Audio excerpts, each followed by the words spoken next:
The notifications flashed before his eyes, informing him that the divinity level had been raised to second.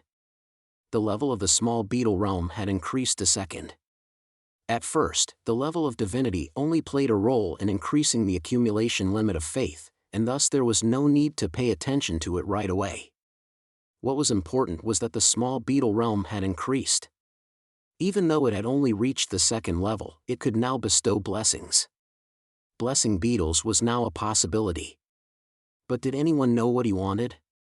The protagonist spoke to himself, but as if addressing Rakrak, offering to be his priest. Let him deliver his will to his people and blessings to help him do so. A bright light shone upon the Lizardmen leader, bestowing his powers upon him. However, no one saw it, but someone felt it. Evening quickly covered the continent, so they split into groups. Some hunted well and brought plenty of food, some set up camp, and the rest did the cooking. Cooked food was much tastier than cold and raw food, so after they had eaten enough they went to bed, for the first time in a long time not worrying about anything. Only the fireflies did not sleep. One brave beetle was not afraid to fly up to the lizard and sat on his shoulder. A quiet voice called out to Rakrak, waking him from his sleep. When he opened his eyes he didn't realize where he was. He was sitting on his knees in a snow-white void. It seemed more like a dream than reality. Butterflies of different sizes were circling around him, attracting his attention every time they tried to land on his nose. A certain voice kept calling him over and over again. In front of him stood a lizard man in a robe whose appearance was hard to see. He was pulling his clawed paw towards Rakrak. Would he be able to withstand his hand? The unknown man asked, looking up from beneath his hood. But could he be trusted? What did he want from a mere outcast from the settlement? The hand changed its position in space. Now it was pointing at him. The weight in his hands brought the boy to his senses, leaving him bewildered. Before he knew it, he was holding the skull of a water buffalo. It had giant horns sticking out of its head, its eye sockets and nasal openings were empty, and its upper jaw teeth were still firmly in place. Rakrak handed the water buffalo skull to the lizard man, and the latter placed the skull on his head. Before him stood the very real nameless bug god. At this the dream became vague, and then disappeared altogether. The chief woke up all the people from the morning and said that he had had a dream. After the story everyone realized what the deity wanted from them, namely to sacrifice a buffalo. To hunt the buffalo, they would have to go deep into the forest, which was too much of a risk, Jael said. Her objections made sense, but whoever had brought them to this sanctuary wanted an offering. No one wanted to put their tribesmen in danger. Hunting water buffalo is so dangerous that you have to risk your life. Perhaps all the hunters of the pack would have to come forward. However, who would then protect the remaining weak members of the group? Jael kept hitting the mark with her remarks. It wasn't for nothing that she used to be the chief. They couldn't put the whole pack in danger, Rakrak said, gripping the stone spear in his hands. He had originally intended to go alone. To most of the pack, that would only mean suicide. Many began to discourage him. You couldn't catch a water buffalo by yourself, it was impossible. However, he wasn't head over heels either. God blessed him. If he wanted, he would get him even a bull or a lion. No one understood what he was saying, some even thought he was mad. It was really incredible. When Rakrak woke up, his wound was completely healed. And all of his shoulders were covered in black scales like bug shells. Even Jael recognized that these were strange events, but that was no reason to go buffalo hunting on his own. Of course, that wasn't all. The real reason was different. After the blessing, not only had he healed and gained mass, he had also become many times stronger. In front of the oasis was an old palm tree that leaned sideways. Standing on one leg, he threw a spear with a perfectly straight trajectory. The weapon thundered into the dry old tree, which cracked into pieces. At the sight of such phenomenal power, the entire group erupted in cheers, while Jael remained silent. All that remained of the tree was a trunk with many thorns sticking out of the top, which could cause a lot of burrs if touched. Picking up his spears, Rakrak walked back to the tribe with a nonchalant expression, as if nothing had happened. They ran to meet him, shouting joyfully and asking how he managed to hide such abilities. Even if that tree was dead, it was amazing how it was destroyed in one blow. Until recently everyone had been dying, it was Rakrak who had saved them from such a life. Not far from the pandemonium, a herd ran by, causing the ground to shake. Everyone felt this vibration. Coming to the edge of the oasis, he beckoned everyone to look at the miracle. This herd of buffalo was running, raising a pile of dust behind them. It was not large, so hunting would not be a problem. It was an incredible coincidence in time. The herd seemed to be slowly approaching, having smelled the scent of water on the hill. However, considering that they had never seen a herd of buffalo approach this hill, there was no doubt that the buffalo had gotten lost as well. It was strange that a buffalo herd that always traveled around the same place was lost. There was no point in waiting any further and traveling all that way later. This could not have happened without God's providence. Grabbing his spear, the boy jumped forward without thinking, ignoring any attempts to stop him. Today they would not be dependent on hunger. Throwing the weapon that some time ago destroyed the tree, he hit directly into the forehead of the animal, killing it instantly, lying breathless on the ground. The terrified herd roared, jumping over the body, saving their lives. The joyous tribe of lizardmen caught up with the leader and raced to the buffalo's body. The Almighty had sent them not only bugs, but meat as well. The boy's mind raced, taking the body back to the village. They lit a fire and sat down together to prepare for dinner. A pillar of smoke rose above the mountain, making it clear that something was going on there. In the center of the settlement, on a mountain of bones, hung the skulls of ungulates with red liquid dripping from the bull's head. It was an altar of sacrifice. Rakrak, as a priest sent by the god, sat on his knees, addressing the god with respect. To them, it was the only act of showing respect to a being higher than themselves, and it was enough. He asked to accept their offering no matter how small it was. The entire group around him voluntarily bowed their heads, repeating the chief's request. Although it was an unusual and sloppy ritual in execution, it didn't matter to Sun One. What mattered was sincerity. Thanks to it, he was able to gain so much faith that it exceeded all expectations. It was a worthy ritual for Rakrak as an aspiring priest. When the protagonist thought about the time he had put into it, it no longer seemed wasted. It was worth it. Sun One believed in buffalo, not in the god of some wild grass that was their food. To provide enough meat, he had to get them to leave their stable. He couldn't create a grass that didn't exist, but he could destroy one that already was. This was where the help of other insects, locusts, came in handy. They narrowed the circle of direction, leading them to their desired goal. For the smaller half of the evening they managed to eat. At this stage it was hard to expect knowledge and skills equivalent to herding, though that would be too much to expect. They knew how to dig up the roots of plants, but didn't know that it was better to leave some and bury good seeds in a pile to crossbreed them. The population of this oasis was not numerous, the maximum limit would only be reached in a few years. In their present state they know nothing of farming and animal husbandry. This time will be hard to survive. Knowledge and skills play an important role. It is very iconic to realize certain knowledge on your own. You can't say it outright because it violates the law of causality. Not that there's no way, but it takes some time. In the first place, it would be wise to start with a blessing. Each time the group hunted buffalo more and more. Each evening new animal parts were added to the altar, and for the present hour it took on a majestic appearance under several meters in height. This morning was no different from the others, except that Jael, who was walking in the center of the settlement, noticed Rakrak anxiously examining the altar. It had been a long time since the first altar had been created. Not only had it changed, but so had the lizardmen. There was nothing left of their blue scales, all of them replaced by the black scales blessed by the bug god. Last night he had a disturbing dream that kept him awake. Was it a dream or even an oracle? Not even the chieftain knew. It was ambivalent. Looking at the altar, the tapping of bones could be heard. It was shaking unbelievably. In the pond of blessings that had protected the tribe for many years, not even a small fish came anymore.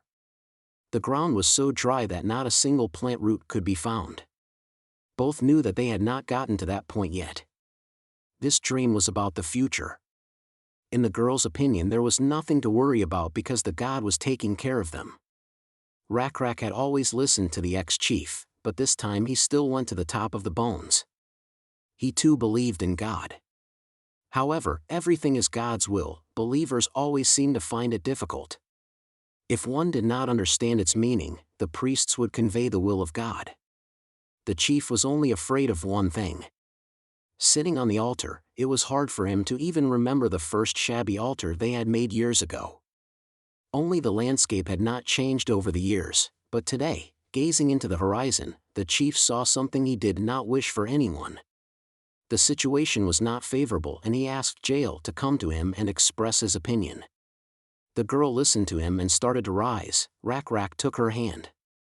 When they were at eye level, squinting slightly, she saw the cloud of dust that was approaching the oasis. That explained why the altar was shaking so much. The group of lizards that had driven them away was approaching. On a huge yellow creature, what looked like an overgrown gecko, sat the large head of the group. It was an appearance that was familiar to the entire settlement. Bor wasn't easy to forget, for he hadn't changed much since Rakrak had been banished from the tribe. He was over 2 meters tall and large enough that the other lizard men looked like children in comparison, but his great stature was not his only strength. It was expected. The blue scales that the entire Rakrak village used to have before this big guy. And above all, what wasn't normal? Someone had managed to ride such a monster. Looking at the number of people arriving, it seemed like the entire tribe had arrived, which meant only one thing. Their hometown swamp, Greenskin Swamp, was completely devastated and destroyed. The Hamminen must have devoured all the swampy areas. However, no one knew this. But did the dessert guests know about the sanctuary? This oasis was surrounded by high mountains and was located so that you couldn't see anything until you went up to the top. There was a chance they might pass by without knowing the area, Jael suggested to the chief, but their whispers were interrupted by a yell from a neighboring mountain. Someone was addressing the visitors. The brave men from the settlement announced that this was the sanctuary of a nameless beetle avatar and the green skin tribe could not make a move here. Poor Jael was ready to burn with shame. Today's patrol had been led by Ur, who was under her command, but the stupid lizards, instead of protecting the settlement, had only attracted unnecessary attention.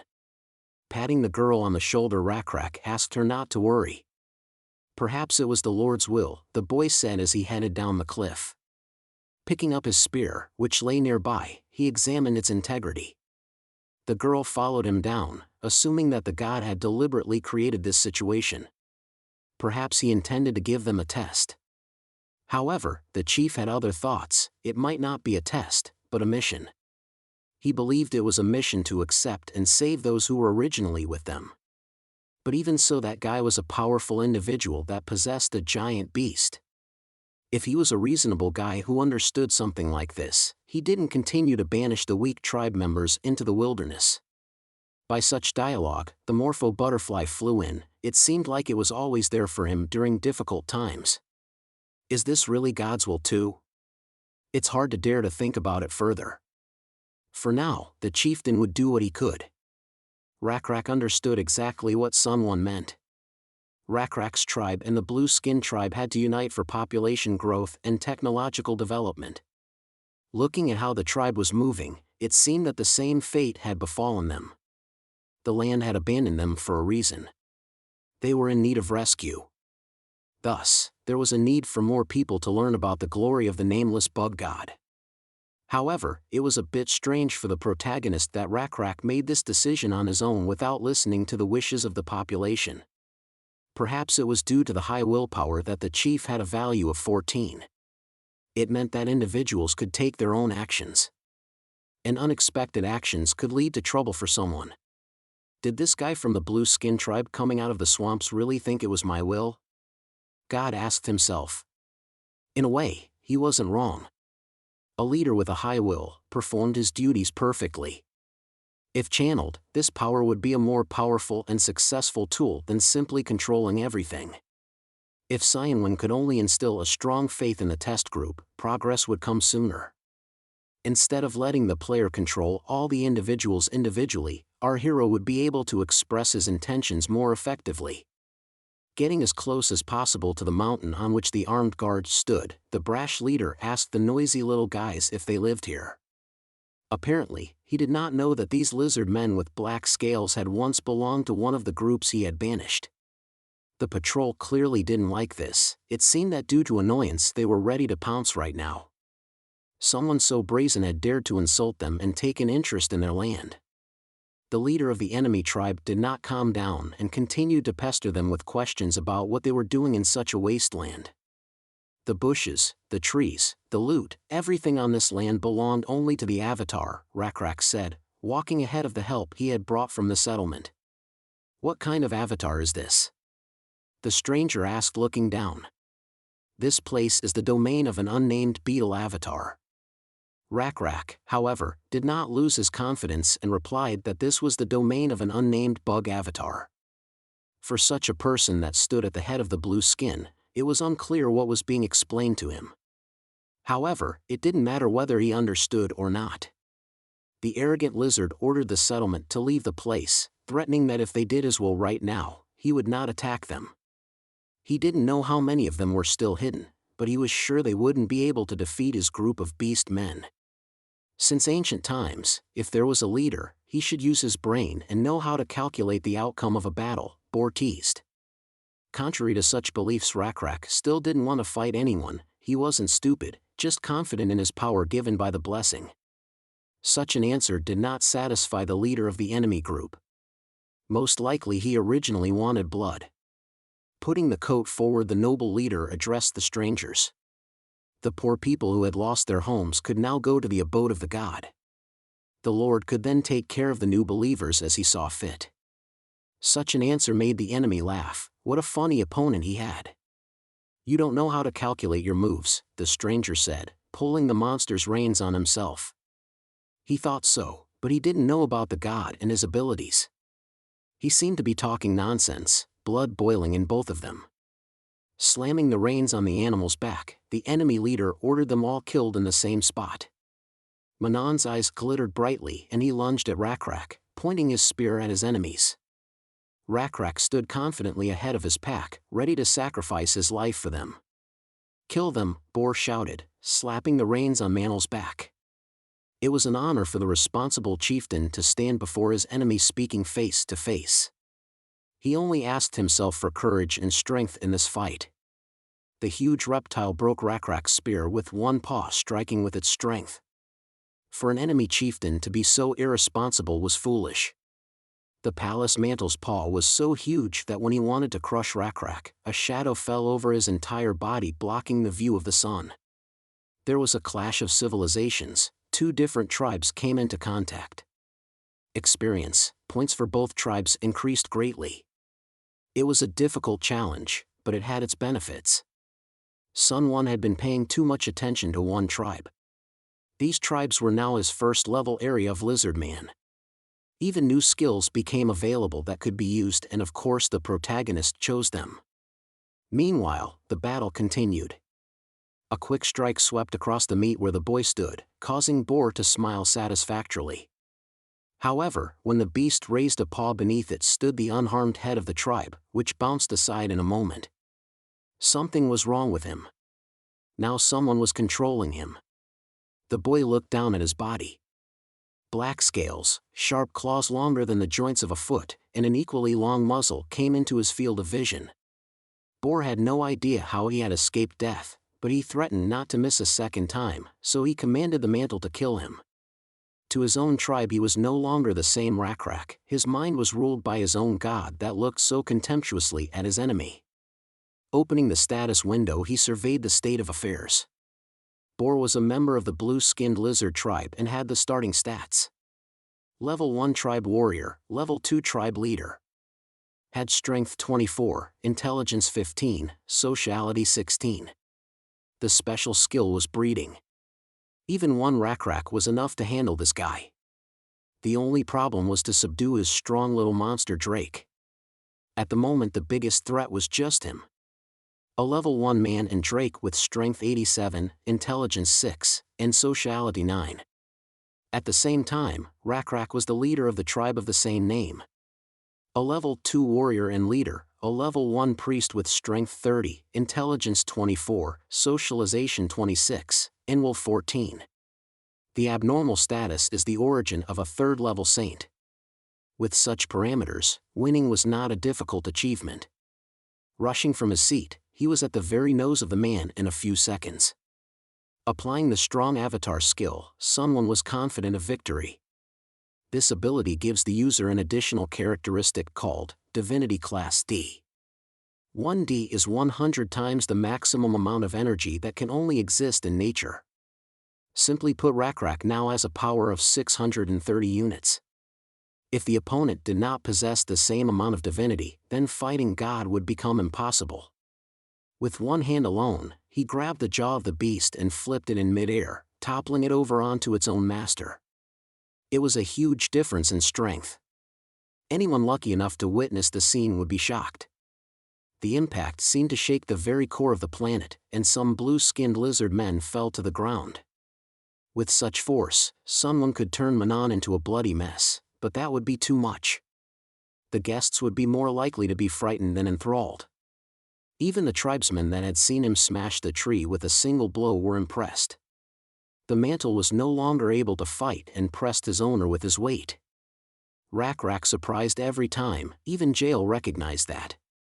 But watching the battle, she blocked the way for the impressed brethren that wanted to approach the lab. Bor was still alive. To him this situation was ridiculous to the point of absurdity. He didn't understand how he had managed it and was sure he had pulled some kind of trick. When the beast was turned over, the knife that had so fortunately fallen near him fell from his belt. Shaking off the weight that was weighing on him, he grabbed the weapon and ran awkwardly toward Rakrak, shouting that no one should dare to relax early. His calculations were never wrong.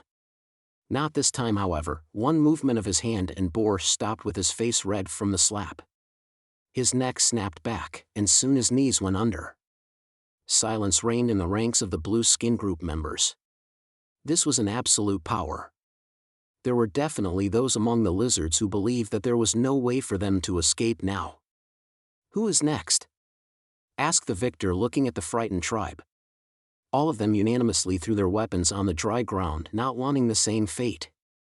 Kneeling on their knees, they bowed their heads and swore allegiance to the new leader. It was over now, but Rakrak could not believe it. He looked down at his hands for a few moments. The avatar had just passed through his body, leaving a wild feeling that he had dreamed it. A satisfied someone sat on his throne watching the lives of his test subjects. The tribe had taken in all who wished to be enlightened into their faith. Everyone was fed and warmed. No one even mentioned the recent skirmish. One of the beginners wondered if they were the members of the tribe who had gone into the wilderness. It was a natural question, since the color of their scales was so different from the original. Following the bug's nameless avatar, they had not only changed in appearance, but had also become much stronger. Such a statement surprised them. And it made sense, otherwise they would have died wandering the desert. The avatar was a salvation on them. His avatar power was surprising. Not far from the Krupa sat two men. Jael indignantly asked the guy, was the guy so stupid that he didn't even know what had happened this day? But was there a lizard man with such power in this world? Rakrak had never even imagined such a thing. The girl was worried about the boy. Would everything be all right? But the chieftain didn't understand the questions. She was worried over the addition of about 6 times their settlement. The oasis would dry up with such topics. This place, it was deteriorating fast. Soon they would have to leave. No one would want to go back to the desert from this beautiful place. They can't just wander the wasteland without answers. The answer must definitely lie there. Rakrak turned his head to the side. He couldn't seem to give a clear answer, but he did have one thought. God would not abandon them, and at any rate had given the answer, through his old brothers. He seemed to want the tribe to reunite with their old acquaintances. They had been isolated for a long time, and they had larger numbers. Perhaps there would be someone among them who would come up with a wise idea. The morning began quickly in the quiet settlement. Manon, who was the first to wake up, was tied to a tree with vines. He was not happy with this arrangement. Whenever people with spears approached him, he waved his paws violently to the sides. They tried to tell him that his master had disappeared, there was no need to continue the battle, it was better to just surrender. But he didn't listen to them, each time trying to throw the guests away from him. Once he even succeeded. When someone approached too quickly, the beast waved its tail, throwing the tog on his back. Sate hadn't expected this and swore loudly, getting up off his back. This method of taming wasn't working, the Manon's eyes glittered as his prey came closer and pounced on it. However, if it continued to flounder like this, it would definitely either tear the vines or topple the tree and run away. Yer yelled at the animal, asking if he really wanted to be scolded for this. However, the hand of the unknown man stopped that yelling. Rakrak came to visit the Manon, who was shaking at the sight of him, remembering how this guy had disarmed him in one move. As the guy approached, the animal backed away until it was against a tree. The chief stuck his hand out in front of it and ordered it to eat.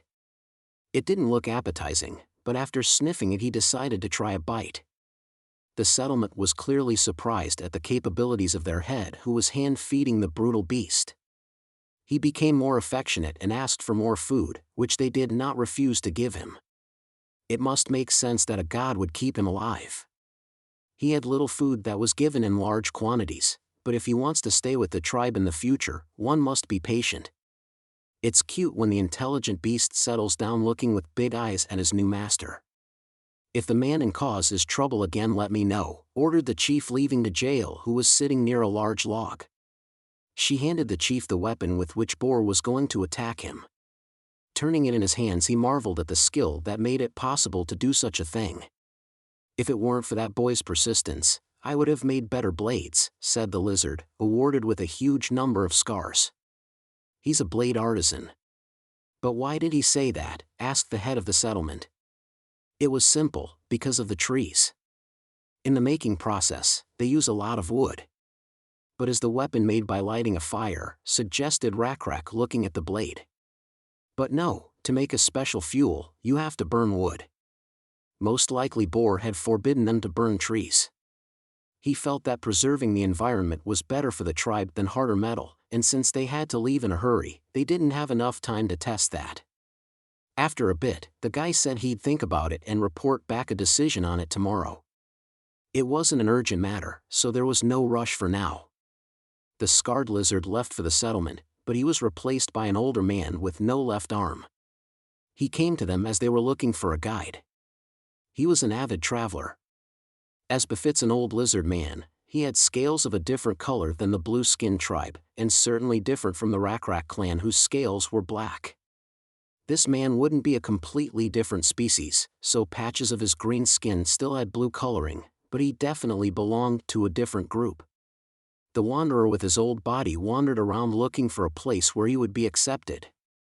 During this long and fascinating time, a lot of things happened, and the most important thing was that he managed to learn to see the way. However, how was that possible in a place where he had never been to find his way home? He had plenty of places in mind that wouldn't let him starve, but he couldn't guarantee it would be the same. Other wanderers and tribes. Does that mean they are not far away? Asked the chief of the guide, who nodded affirmatively. If they are, then everything is fine. In case they are against the Rakrak tribe, all you have to do is defeat them and take them away. Indeed, if you have that kind of will, you can pull it off. But what about the traveler? How can he prove his faith? The question was a strange one, but the elderly lizard pointed to the sky. His answer was there. It wasn't just any sky. He asked to meet at night, to explain everything then. The night sky glittered, decorated with many stars. Looking up, the chief realized it was about them. The stars moved to point the same way every night. Although they changed their position in the sky, but it did not prevent the wanderer to think of ways to use them. If you know which paths the stars follow, you can move along the path of a person and not get confused. The old man was willing to tell Rakrak about the movement of the stars if he would lead a few days with him, and then not question his loyalty. They spent half the night together discussing the rules of using the night sky. It was amazing new knowledge. There was more than enough information for one night, so they agreed again. Yor, who had joined them not long ago, was scratching his head at the end, trying to say something. The chief asked what had brought him here, if Manhwa had caused a problem. But Yor said he just looked a little disgruntled. Ever since they started giving him his food on time, he had become more affectionate, which couldn't have been a good thing. Jail had scared them though. She said that everyone needed a way to get around without starving to death. That was exactly what happened. Watching Rakrak tame a mantle with good taste and food, Yor suddenly thought of something. If it could be tamed with something completely different, like the water buffalo meat that often appeared near the settlement. This is how the Rakrak's tribe began to understand the essence of the skill of animal domestication. It is said that at some point in human history mankind was divided into two parts. One to farming and the other to herding livestock. Although the source of this information is games, farming would then be a stable option for civilization. Creating an environment that could block outside attacks and stockpiling food allowed the population to grow steadily. In fact, large civilizations also started with large rivers, reason Sun 1.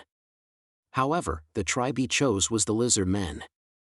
Their strong physical fitness and high level of adaptation to the environment gave them the ability to bring living beasts into the settlement without any problems.